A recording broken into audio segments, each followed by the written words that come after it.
Good morning, good afternoon, good evening, wherever in the world you are. We are glad that you're with us. We wish to welcome you to the Midweek Bible Study for the Sealang Church of Christ. If you have been to our building, you know where we are. If, on the other hand, you are joining us from someplace else in the Philippines or someplace else in the world, we are located in the city of Silang, Cavite, Philippines, on Aguinaldo Highway at kilometer 42. This makes us about 30 miles or 50 kilometers south of downtown Manila. We are glad that you're with us, and we hope that our study of God's Word is of benefit to you. Today, our study is going to be the nature of angels. And the truth is, we actually know very little about the nature or the character of angels.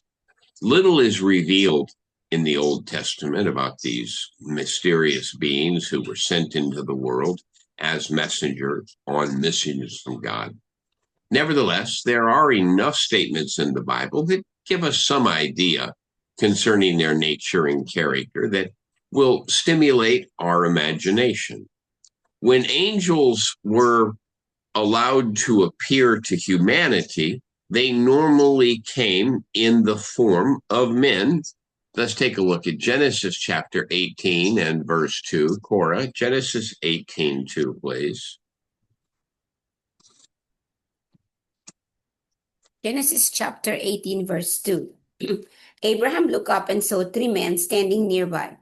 When he saw them, he hurried from the entrance of his tent to meet them and bow low to the ground. Okay, so what did he see? Three men, right? Three men.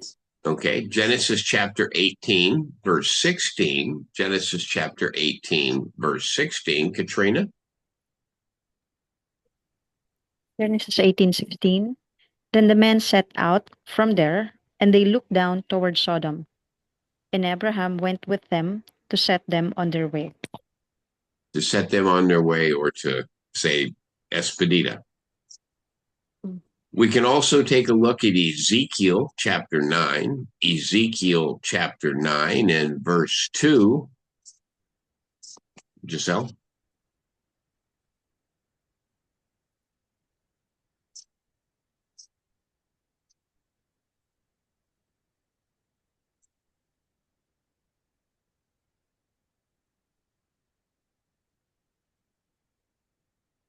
Ezekiel.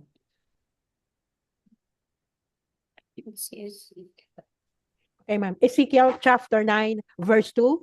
Yes, and please. behold, 6 men came from the direction of the upper gate, which faces north, each with his weapon for slaughter in his hand. And with them was a man clothed in linen, with a writing case at his waist, and they were in and stood beside the bronze altar. Okay, so what do we see? We see that the angels appear to be men. Now, there is a possible reference to the angel who appeared to the women, such as in Zechariah chapter 5. However, since angels were created with the right to make free moral choices, what do I mean by that? That angels were created with the right to make free moral choices.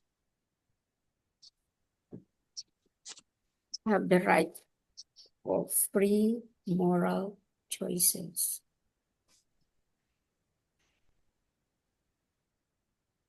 Katrina, I believe you're the one going to have an answer for that.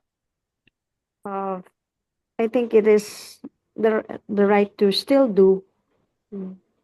choose. Right. They can either what you want to do.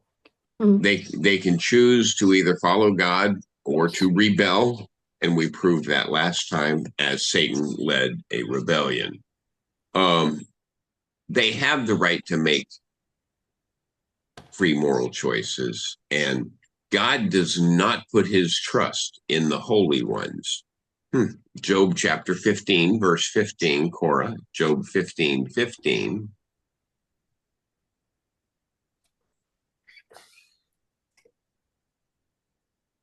Job chapter 15, verse 15, and it says, if God places no trust in his holy ones, if even the heavens are not pure in his eyes. So, how much trust does God put in the holy ones, the angels, if you will? If God places no trust in his holy No ones. trust. No No trust. trust. No trust. Okay. In other words, our trust is in God. Our trust should not be in the angelic messengers. For his messengers must function in subjection to his purpose for which they were created. If they choose not to and we follow the angels, we could have a problem. Now, whether the argument that was forwarded by Eliphaz is correct or not, what we saw in Job chapter 15, verse 15, then certainly God will not put his trust in a man. Job chapter 4 and verse 18. Job chapter 4, verse 18. Kat?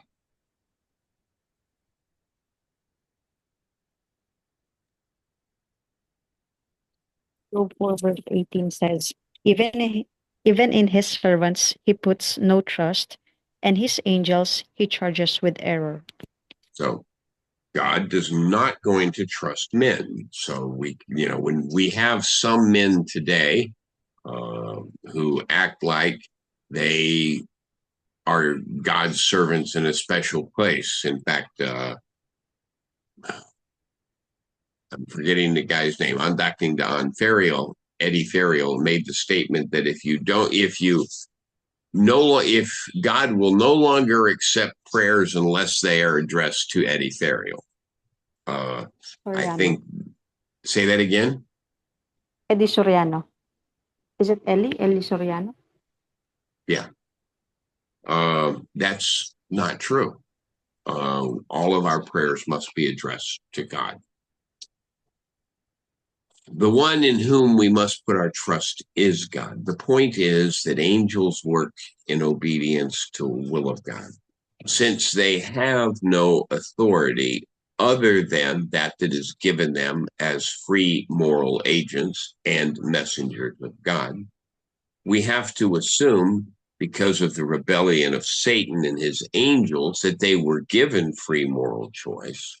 Although Satan and his angels could choose to follow God, neither he nor his angels chose to do so, and as such, they do not have any power over the created world. They only have the power that God allows them to have. This fact is brought out in the case where Satan was sent to tempt Job. Before the temptations Job had to go through, he had to ask permission for this to happen. Go to Job chapter 1 and verse 6, Giselle. Job chapter 1 and verse 6. And this is going to be a lengthy read, so everybody make sure you're there.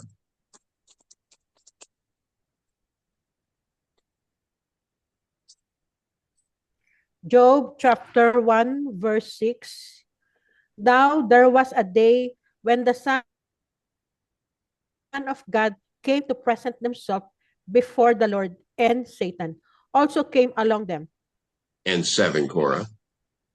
And 7, it says, the Lord said to Satan, where have you come from? Satan answered the Lord, from roaming throughout the earth, going back and forth on it. Okay, and 8, please, Katrina. 8. And the Lord said to Satan, have you considered my servant Job, that there is none like him on the earth, a blameless and upright man, who fears God and turns away from evil? Okay, 9, Giselle. 9. Then Satan answered the Lord and said, does Job fear God for no reason? Okay, 10, Cora. And 10, have you not put hedge around him and his household and everything he has? You have blessed the work of his hands, so that his flock and herds are spread throughout the land. 11, Kat. But stretch out your hand and touch all that he has, and he will curse you to your face. Okay. 12, please, Giselle. And 12, and the Lord said to Satan, Behold, all that he has is in your hand. Only against him do not stretch out your hand. So Satan went out from the presence of the Lord. Okay, so the restriction in the beginning here, what we see is in the first temptations, what was Satan not allowed to do? Don't touch him. Don't touch him. He was not allowed to bring physical pain or suffering to Job. Mhm. Did that remain the case? No.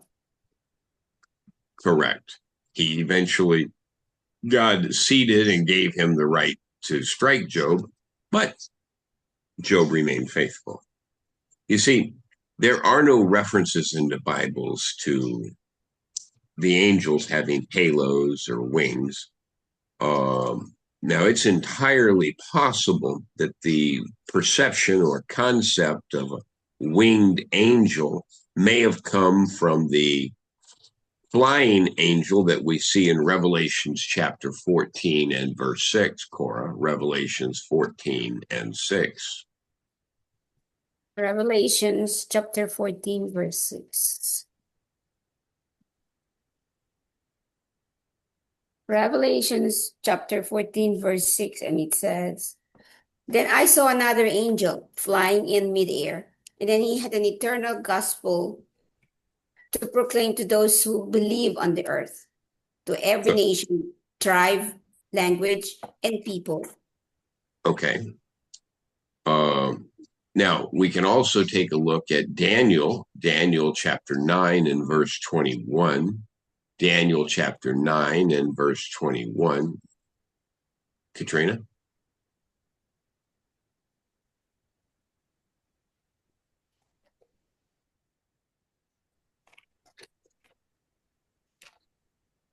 Daniel 1, 21. Daniel 9:21 says, Mhm. While I was speaking in prayer, the man Gabriel, whom I have seen in the vision at the first, came to me in swift light at the time of the evening sacrifice. Okay, now what do we see? We see in Daniel, we see in Revelations that the angels were flying. However, there's no statement in either Daniel or Revelations that they had wings. Therefore, we have to not allow our perception of angels to be determined by the artwork of those who have portrayed them on canvas. The appearance of angels beheld by people, we must question whether there's any real incarnation of angels into the flesh of men. At least the incarnation of Jesus was based on the fact of him being God in spirit. And we see that in John chapter 4 and verse 24, Giselle. John chapter 4, verse 24.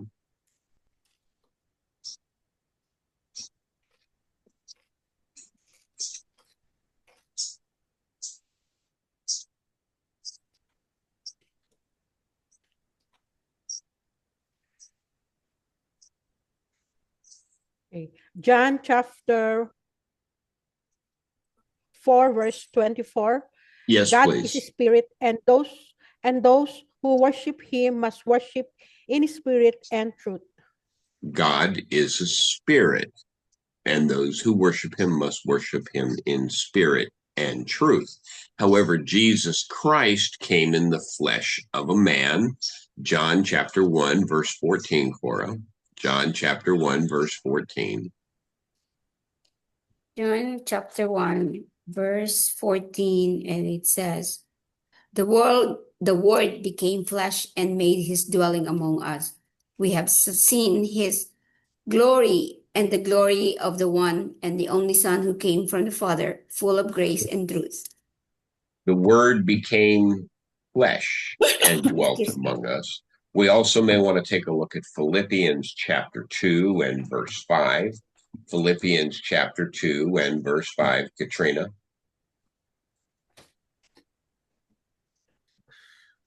Philippians 2:5. Have this mind among yourselves, which is yours in Christ Jesus. 6. Giselle? What verse, sir? Philippians Oh. chapter 2. 2. verse 6. Philippians chapter 2, verse 6. Who, though he was in the form of God, did not count equality with God a thing to be grasped. And 7, Cora? 7 says, rather, he made himself nothing, but taking the very nature of a servant, being made in human likeness. And 8, please, Katrina. 8. And being found in human form, he humbled himself by becoming obedient to the point of death, even death on a cross. Even death on a cross. Now, one of the things I want to pay attention to is when we look in the book of Genesis, the angels appeared to be human. They appeared to be men, right? Yes. However, the argument can be advanced that if angels were actually the incarnation of heavenly beings into fleshly men, this tends to reduce the true incarnation of the Son of God, Jesus the Christ. One of the major teachings of the Gnostics of the 1st and 2nd century, you guys have heard me reference Gnostics before, and one of their teachings was that Jesus was only the last in a series of emanations, is the 15-cent word, coming in the flesh of men from God. You see, this Gnostic teaching started off on the basis that there is no darkness in God, and this is absolutely true. 1 John chapter 1 and verse 5, 1 John chapter 1 and verse 5. And Giselle, I think you read last, Cora? 1 John 1:5. Yes, please. And it reads, John 1:5. This is the message we have heard from him and declare to you, God is light. In him there is no darkness at all. Okay. God is light, and in him there is no darkness. Now, this led the Gnostics to draw an incorrect conclusion. They assumed that because God, who is all good, could not therefore connect with the material world that was, in their perception, all evil. The Gnostics assumed that there had to be a digression, if you will, of angelic beings from God, which would eventually come into this evil material world. The last of this series of assuming, or emanations is once again the 15-cent word, it means to become as man, was supposedly Jesus the Christ. He came into the world because he was the final digression from God. Now, the emanation of Jesus supposedly digressed so far away from God that he could not be the Son of God in the darkness of this world.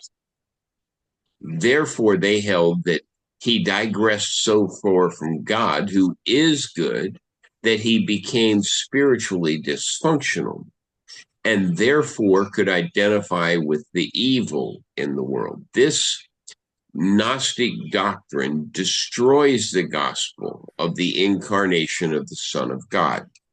Therefore, if we assume that angels are an incarnation, then we are moving closer to the Gnostic theology and further away from biblical doctrine. It would be better to understand that angels were visionary beings who appeared in the form of men, and they could interact with human. However, their human form, whatever it was not permanent, even if we assume that they appeared in the flesh of men. We must not assume that they were an incarnation the same way that Jesus the Christ, the Son of God, was.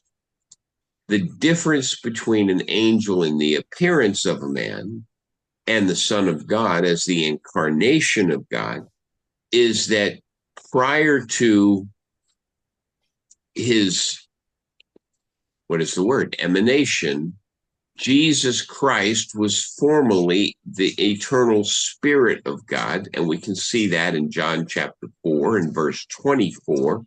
John chapter 4, verse 24.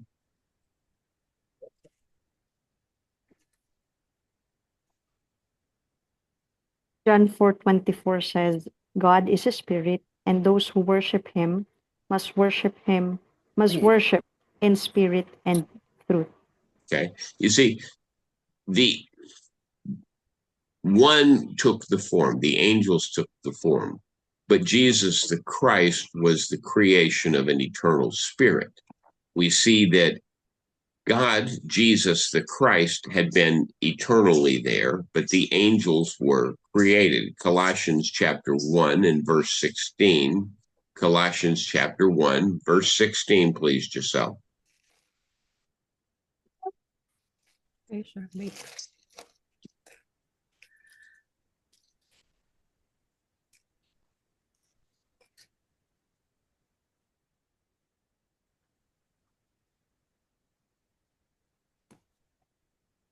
Is it Colossians chapter 1, verse 16? It is.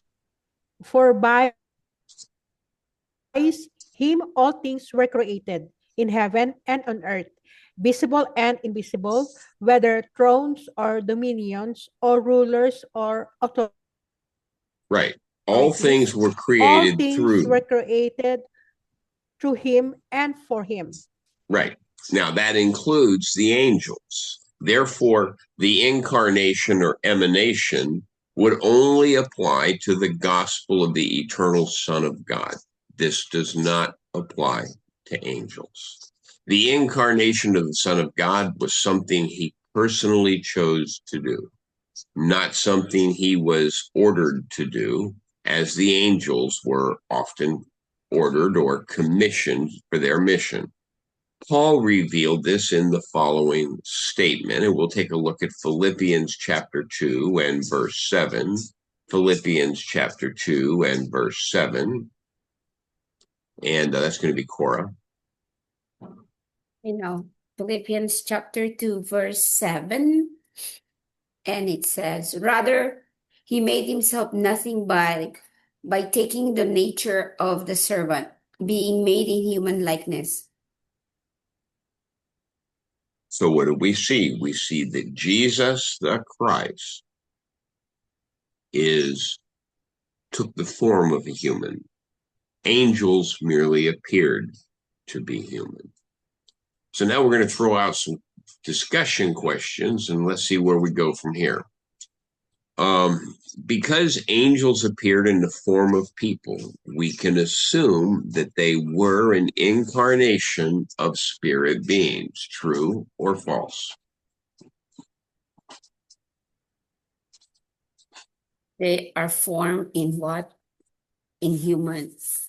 Since they are human in form, what's the next question about? Because angels appeared in the form of people or human, we can assume that they were an incarnation or emanation, emanation, emanation. We can assume that they were an incarnation of spirit being. True or false? You mentioned the word incarnation a minute ago. I did. False. Twice now. False. Very good, Katrina. Explain why it is false. Because the only emanation is Christ. Very good. Somebody's paying attention in class today. You're a gifted student, Katrina. Next question. Because angels receive their commission from God, then we assume that they do not have the authority to independently act on their own. True or false? True. They followed directions from God. They False. Explain why. Angels have free moral. I didn't wrote down. I didn't make any Yeah, Free notes. I moral remember. agency. Yeah, Yes. you mentioned that too. They have their Okay. own moral, Free moral agency. agency. free Now, moral. if they're acting in the will of God, this would That's then become a true statement. However, they are not restricted in the things that they do because they do have free moral agency. They can behave contrary to the will of God. The Gnostics thought that Jesus was the final emanation. There's that word again, emanation, emanation of fallen angels from the presence of God. True or false? only in the last one. What's that, Cora? You said the only and the last one. The final emanation of fallen angels from the presence of God.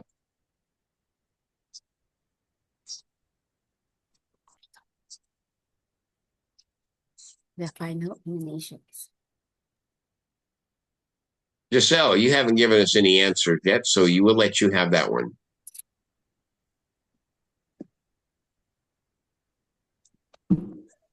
Sir, I'm thinking. Okay. I don't think I'm doing a good Yes. job of explaining this. Let me try this again. Give me a second. Let me ask Google a question because I'm going to see if I can get a better explanation.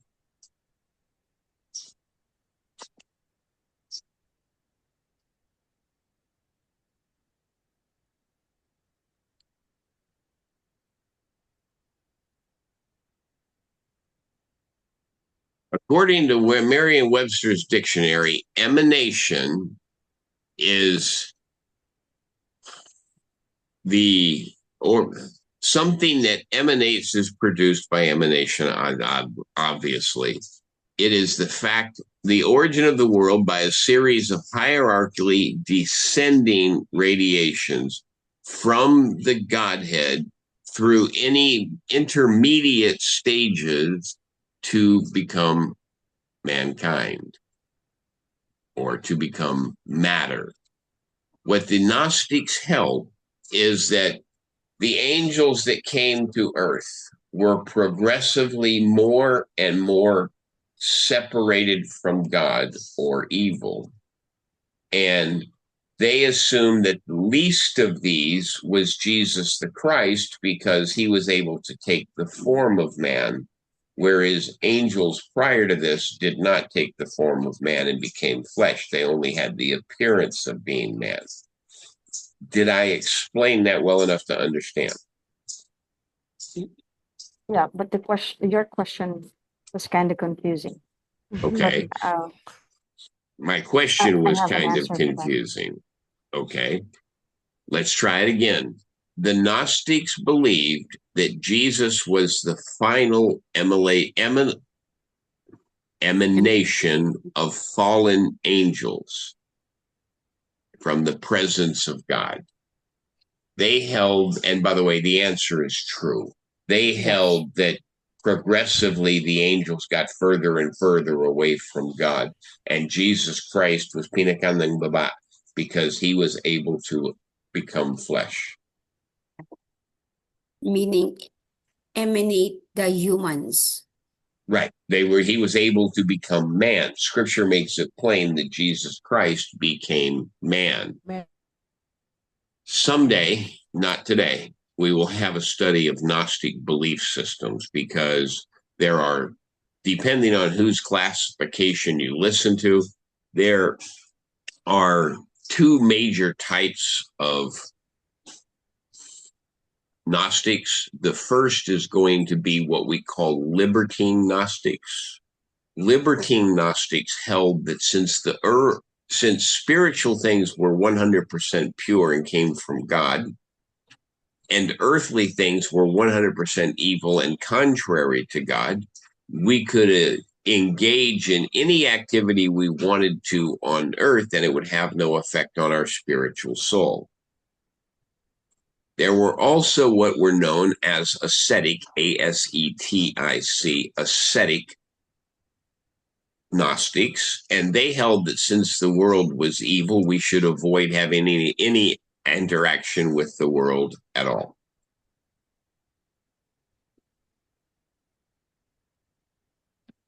And today is not a class on Gnostics, okay? Nor is it a class on Gnosticism. But did I get everybody properly confused? Correct. Yeah. Yeah. Oh, Bertie and I think Ashley. I'm getting your the answer to your question. Yeah, that is the answer was true. That's what Gnostic held. Correct. But then again, that is to be found false. Correct. The doctrine is false. You know, that's Because like me saying INC believes that Jesus is not divinity. True or false? Well, we know that it's true, but we know the doctrine is false.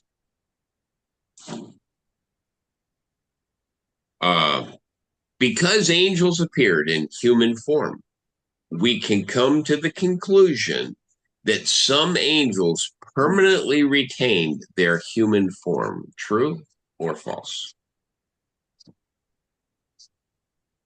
I thought I heard you said something about they cannot Bertie. they cannot stay human. Because Okay. they have no. Why not?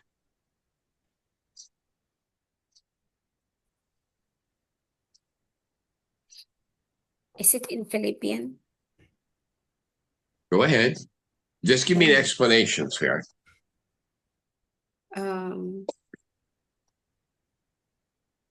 They cannot remain human Because There is no gender.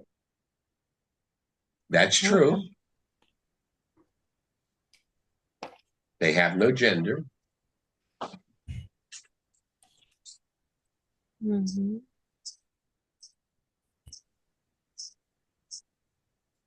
Can they permanently retain their human form? No, Why not?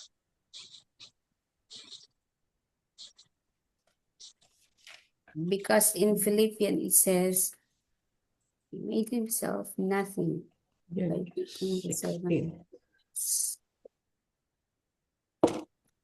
The reason they cannot retain their human form is Jesus the Christ is unique in that he was a spirit being, God, who became a physical being, Jesus the Messiah. Because Jesus Christ is the one who's supposed to remain human. He's the only one. Give me John chapter 1, verse 14, Cora. John, not Philippian. John chapter 1, verse 14, Cora. The Word became flesh and made his dwelling among us. He have seen his glory, the glory of the one and the only Son, came from the Father, full of grace and truth. The Word became flesh. Angels never became flesh. They only had the appearance of being human. Oh, got it. They are not real, but they just have the appearance of a human. Correct. So and because it's an appearance, they cannot retain it permanently. Now, the nature.